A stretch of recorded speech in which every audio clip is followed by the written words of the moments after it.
Bismillahirrahmanirrahim. Assalamualaikum warahmatullahi wabarakatuh. Alhamdulillah, pada kesempatan kali ini kita akan belajar materi terakhir sebelum kita UAS. Materi ini yaitu penanganan pembiayaan bermasalah. Ketika kita sudah belajar tentang pembiayaan, manajemen, dan lain sebagainya, maka bagaimana kita menangani pembiayaan bermasalah di bank ya. Baik, di sini kita akan bahas tentang pengertian pembiayaan bermasalah terlebih dahulu. Pengertian pembiayaan bermasalah adalah suatu keadaan di mana nasabah tidak dapat mengembalikan sejumlah dana yang dibiayai kepada bank berdasarkan waktu yang telah ditetapkan pada waktu akan perjanjian.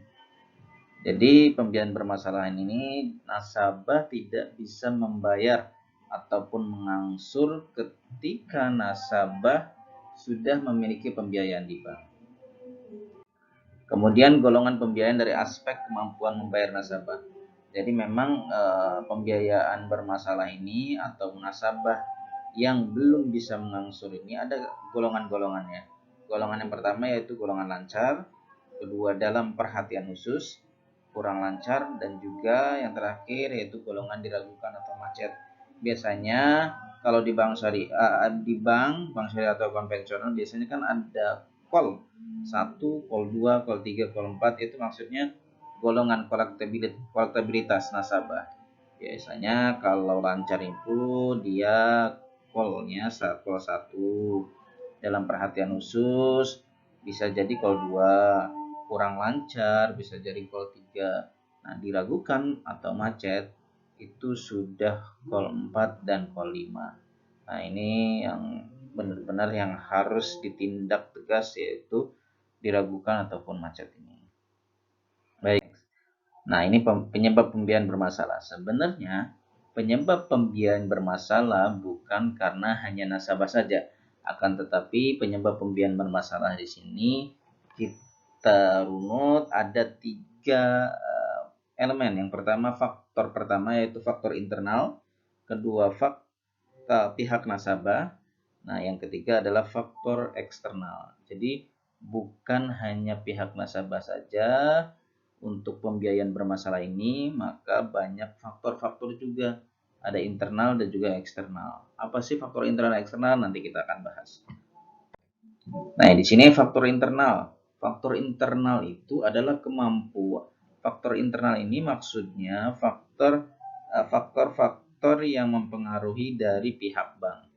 Nah, banknya sendiri nih yang gagal ataupun kurang bisa memahami karakteristik atau karakter nasabah.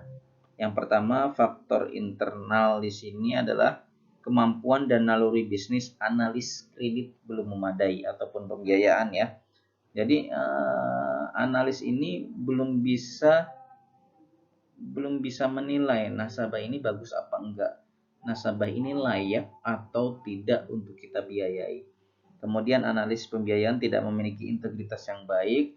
Jadi terkadang juga selain kemampuan analis, dia juga harus memiliki integritas. Yang artinya semua nasabah itu memang harus benar-benar dianalis dengan baik dan benar.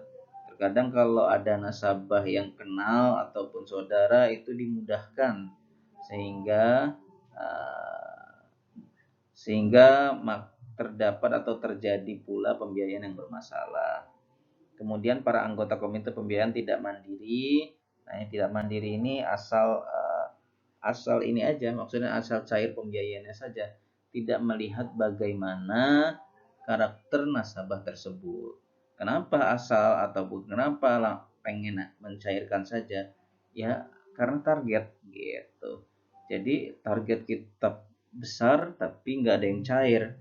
Ketika ada nasabah yang datang, entah itu bagus atau tidak karakternya, udah ACC saja, udah cairkan saja. Nah, ini bisa berdampak terhadap pembiayaan bermasalah. Kemudian putus pembiayaan takut terhadap tekanan yang datang dari pihak eksternal. Nah, yang dimaksud ini bahwasanya nasabah menekan terus kepada pihak bank, jadi ayolah cepat ini gimana sih prosesnya kok lama amat, sehingga takluk ya udahlah ACC saja. Nah, seperti itu. Kemudian yang kelima, pengawasan bank setelah pembiayaan diberikan tidak memadai.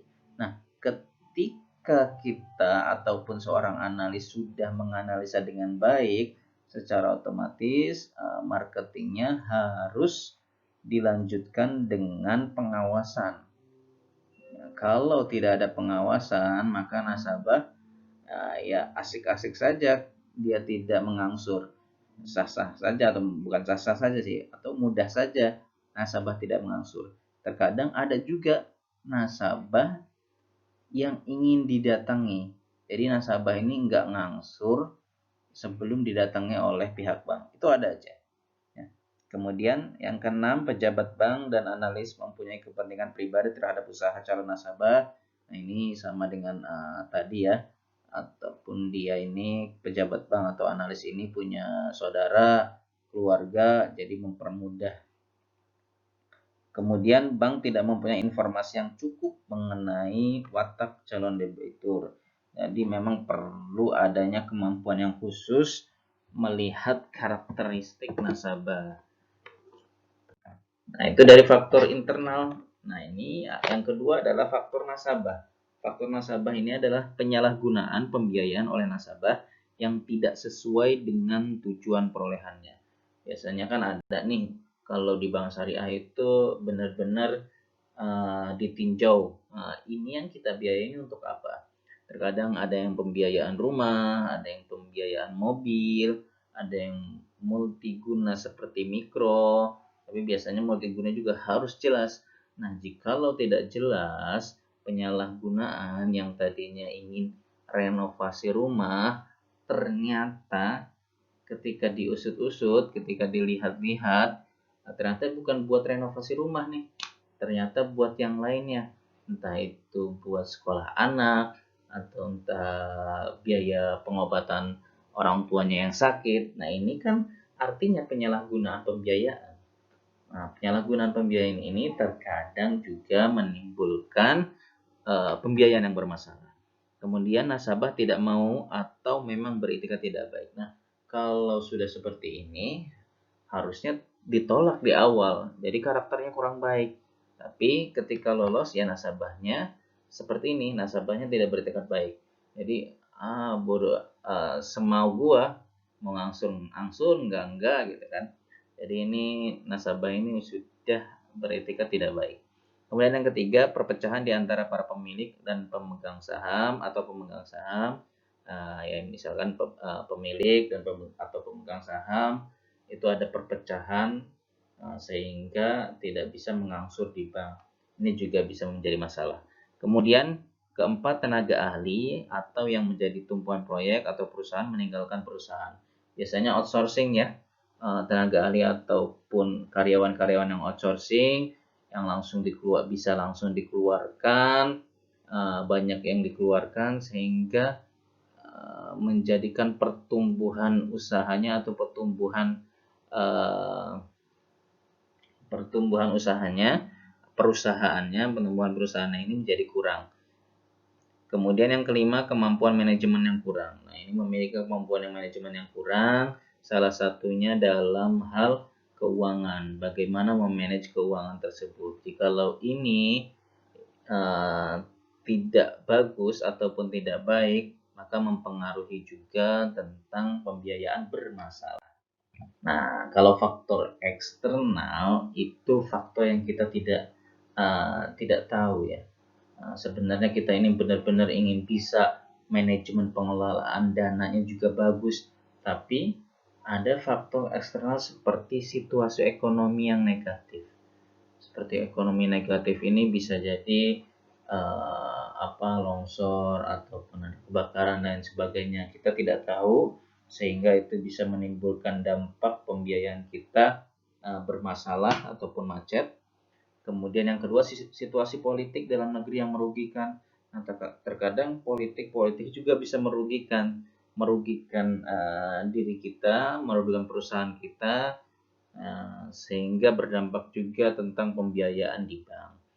Yang ketiga, politik negara lain yang merugikan. Ada juga nih politik negara-negara di lain Indonesia itu berdampak juga, kan biasanya berdampak dengan ini ya, kurs, nilai uang kurs gitu. Jadi itu berdampak juga politik. Kemudian yang terakhir, situasi alam yang merugikan. Ini tadi hampir sama dengan situasi ekonomi yang negatif ya.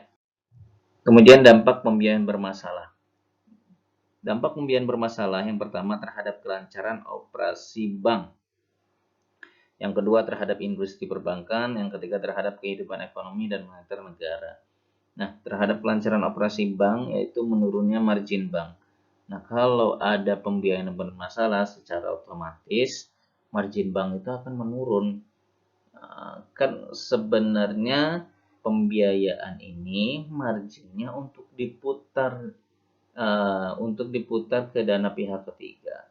Kalaupun nasabah pembiayaan yang tidak bisa bayar ataupun berdampak dengan pembiayaan bermasalah, maka keuntungan bank berkurang, keuntungan nasabah yang menabung juga berkurang. Kemudian yang kedua, mengurangi jumlah modal bank. Secara otomatis maka modal bank juga berkurang. Kemudian yang kedua, terhadap industri perbankan, turunnya likuiditas dan kepercayaan masyarakat. Kalaupun banyak nasabah yang nunggak di suatu bank itu, maka kepercayaan masyarakat itu akan turun. Kemudian bank sistematis. Yang ketiga, terhadap kehidupan ekonomi dan moneter negara, peranan bank tidak berfungsi. Nah, kalaupun banyak, maka nanti akan peranan bank tidak akan berfungsi. Kemudian memperkecil kesempatan peluang bisnis. Maka keuntungannya secara otomatis sangat sedikit kalau memang pembiayaan bermasalah ini banyak sekali. Nah, bagaimana penyelamatan pembiayaan bermasalah?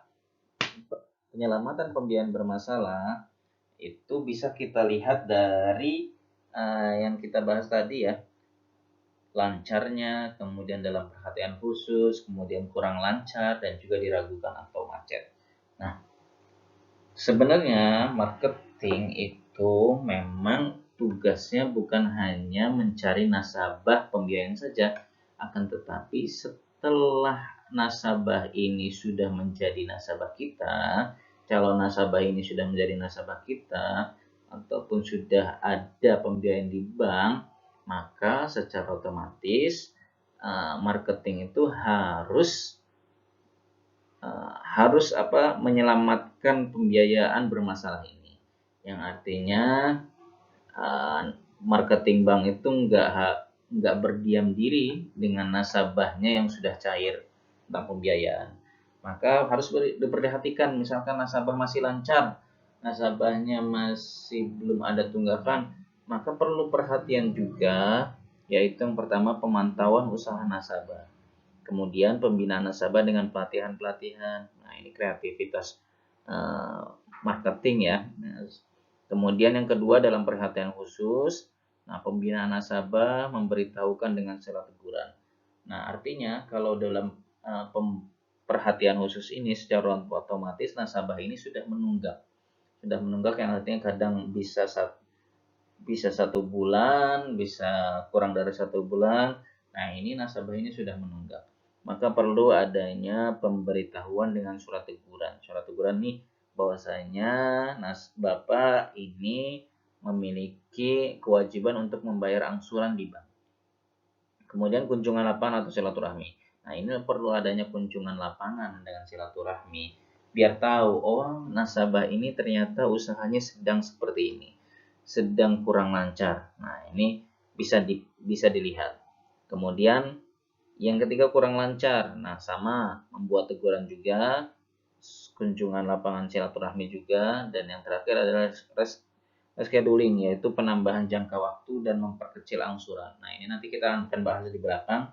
Rescheduling yaitu penambahan jangka waktu, yang tadinya jangka waktunya 10 tahun ditambah nih jadi 15 tahun. Sebenarnya meringankan nasabah juga, tapi waktunya itu akan lama lagi. Memperkecil angsuran tapi menambah jangka waktu. Kemudian yang terakhir yaitu diragukan atau macet. Di sini ada rescheduling, reconditioning, kemudian yang terakhir pengalihan atau pembiayaan ulang. Nah, reschedule ini adalah penambahan jangka waktu dan memperkecil angsuran. Reconditioning yaitu memperkecil margin atau bagi hasil usaha. Nah, kalau margin ini yang akadnya murabahah, ijarah. Kalau bagi hasil usaha berarti akadnya mudharabah dan musyarakah. Baik. Nah, ini tadi ya sedikit dibahas tadi di belakang. Nah, untuk ini mengatasi resiko pembiayaan bermasalah, yang pertama restrukturisasi, penataan kembali. Kemudian penyelesaian jaminan, yang ketiga write off atau hapus buku dan hapus tagih. Nah, ini mengatasi resikonya kalau memang sudah banyak pembiayaan bermasalah atau nasabah-nasabah yang belum bisa mengangsur atau nasabah-nasabah yang bermasalah, maka perlu adanya penanganan resiko pembiayaan bermasalah ini. Yang pertama restruktur, penyelesaian jaminan, juga yang terakhir write off. Nah, restruktur pembiayaan adalah upaya yang dilakukan oleh bank dalam rangka membantu nasabah agar dapat menyelesaikan kewajibannya. Sebenarnya kita bank ingin membantu nasabah, bagaimana nasabah ini lancar dalam pembayaran hutangnya ke kita atau kepada bank. Nah, dengan seperti apa sih? Jadi sebenarnya bank itu nggak asal ngambil jaminan ya. Ketika nasabah itu nunggak, ketika nasabah itu tidak bayar angsuran selama satu bulan, misalkan contoh, tiba-tiba langsung diambil jaminannya. Nah, itu sebenarnya nggak langsung seperti itu. Maka perlu adanya tahapan-tahapannya. Tadi maka tahapan ada yang lancar, tidak lancar, dan juga macet. Itu tahapan-tahapan yang harus dilalui sebenarnya. Nah, yang pertama penjadwalan kembali atau reschedule. Penjadwalan kembali yaitu perubahan jadwal pembayaran kewajiban nasabah atau jangka waktunya. Bisa jadi ini terkadang ada juga bank yang misalkan dalam 3 bulan ini dia belum bisa membayar dulu, jadi kosong nih dalam 3 bulan. Nah, setelah 3 bulan dia ngangsur lagi jangka waktunya, maka akan panjang seperti itu. Kemudian maka ini penjadwalan kembali ya. Kemudian persyaratan kembali atau reconditioning, yaitu perubahan sebagian atau seluruh persyaratan pembiayaan, antara lain perubahan jadwal pembayaran, jumlah angsuran, jangka waktu, atau pemberian potongan sepanjang tidak menambah sisa kewajiban nasabah yang harus dibayarkan kepada bank. Sebenarnya restruktur ini yaitu menata kembali nih, bagaimana sih nasabah ini bisa bayarnya. Misalkan contoh yang tadinya angsurannya 1 juta, ternyata ketika kita tanya nasabah, Pak mohon maaf untuk saat ini kita belum bisa mengangsur di angka 1 juta. Bagaimana kalau kita menata ulang, saya sanggupnya 500.000 per bulan. Nah, ini disebut juga persyaratan kembali. Maka persyaratan itu akan dikembalikan atau diawali lagi, yaitu bisa juga jadi jadwal pembayarannya yang tadinya tanggal 1 nanti deh tanggal 30. Nah, akan jelas seperti itu. Jumlah angsurannya diringankan seperti tadi, tapi jangka waktunya maka akan panjang lagi. Nah, ini tapi ini tidak menambah kewajiban nasabah ya. Nah, kalau menambah, kalau di sisi bank syariah, maka ini sifatnya riba. Nah, bentuk-bentuk restrukturisasi. Nah, bentuk-bentuknya itu yang pertama penurunan imbalan ataupun bagi hasil, kemudian pengurangan tunggakan imbalan atau bagi hasil, yang ketiga pengurangan tunggakan pokok pembiayaan, perpanjangan jangka waktu pembiayaan, penambahan fasilitas pembiayaan, pengambil alihan aset debitur sesuai dengan ketentuan yang berlaku. 7. Konversi pembiayaan menjadi penyertaan pada perusahaan debitur. Nah, ini bentuk-bentuk restrukturisasinya. Hampir sama tadi yang dijelaskan sebelumnya, reschedule, reconditioning, yang terakhirnya restrukturisasi. Nah, yang terakhir, bagaimana sih penyelesaian jaminannya? Nah, penyelesaian jaminan melalui jaminan merupakan setelah restruktur, sudah direstruktur ya. Nah, ini maksudnya setelah direstruktur ternyata nasabah ini masih juga tidak bisa membayar atau nasabah ini masih juga tidak bisa mengangsur. Nah, ketika udah seperti itu baru penyelesaian jaminan ke sini. Nah, penyelesaian jaminan ini merupakan penyelesaian pembiayaan melalui penjualan barang-barang yang dijadikan jaminan dalam rangka pelunasan hutang. Kemudian penyelesaian melalui jaminan dilakukan terhadap pembiayaan yang memang benar-benar menurut bank sudah tidak dapat lagi dibantu untuk disehatkan kembali, atau usaha nasabah yang sudah tidak memiliki prospek untuk dikembangkan. Nah, jadi kalau sudah ada tahap-tahapannya yang tadi, yang dari lancar menjadi tidak lancar, yang dari tidak lancar jadi macet, nah ini kalau sudah tahapannya seperti itu, maka perlu adanya penyelesaian jaminan seperti ini. Kemudian yang terakhir, jaminan dijual oleh nasabah atau melalui bank, di mana harga jual menyesuaikan harga pasar. Ketika sudah terjual, maka kewajiban nasabah dalam piutang di bank dilunasi terdahulu. Jikalau ada kelebihan dana dari hasil penjualan, maka dana tersebut milik nasabah. Nah, ini ya. Jadi, kalaupun nasabahnya masih ada kontak dengan pihak bank, maka bank memberikan pilihan kepada nasabah.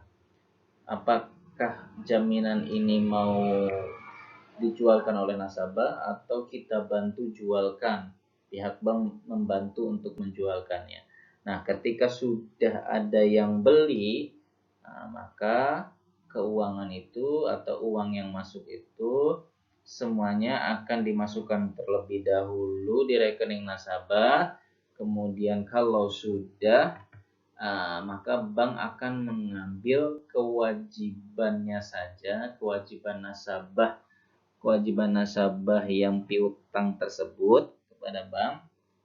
Setelah ada kelebihan, maka uang tersebut adalah milik nasabah. Nah, ketika itu sudah selesai semua, maka sebenarnya kan masih ada nih. Kalau ketika sudah terjadi seperti semua, kemudian jaminan juga susah nih untuk dijual. Jaminannya susah memang. Kalau jaminannya berbentuk rumah, tanah, itu kan nggak sehari dua hari cair ya, nggak sehari dua hari ada yang mau beli, kecuali logam mulia. Kalau logam mulia tinggal datang aja ke toko emas sudah bisa cair. Nah, kalau seperti ini, misalkan ruko, tanah, rumah, itu agak susah. Maka kalau memang benar-benar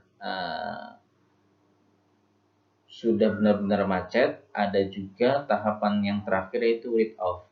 Write off ini adalah hapus buku dan hapus tagih. Hapus buku ini sebenarnya adalah pembiayaan macet yang tidak dapat ditagih lagi, dihapus bukan dari neraca dan dicatat pada rekening administratif. Penghapus bukan tersebut dibebankan pada akun penyisihan penghapus aktiva produktif. Meskipun telah dihapus bukukan, hal ini hanya bersifat administratif sehingga penagihan terhadap debitur tetap dilakukan. Sebenarnya ini untuk write off ini adalah pengaman bagi bank. Kenapa pengaman? Karena ini merupakan strategi bank juga. Jadi ketika ada pembiayaan yang bermasalah, secara otomatis ini akan berdampak kepada nasabah-nasabah yang lain. Kemudian berdampak juga tentang banknya ini bagus atau tidak. Nah, maka write off ini adalah jalan terakhir. Write off ini adalah bank melunasi terlebih dahulu hutang-hutang nasabah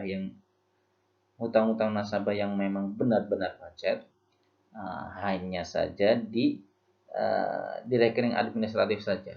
Akan tetapi tetap nanti bank akan menagih kepada pihak nasabah.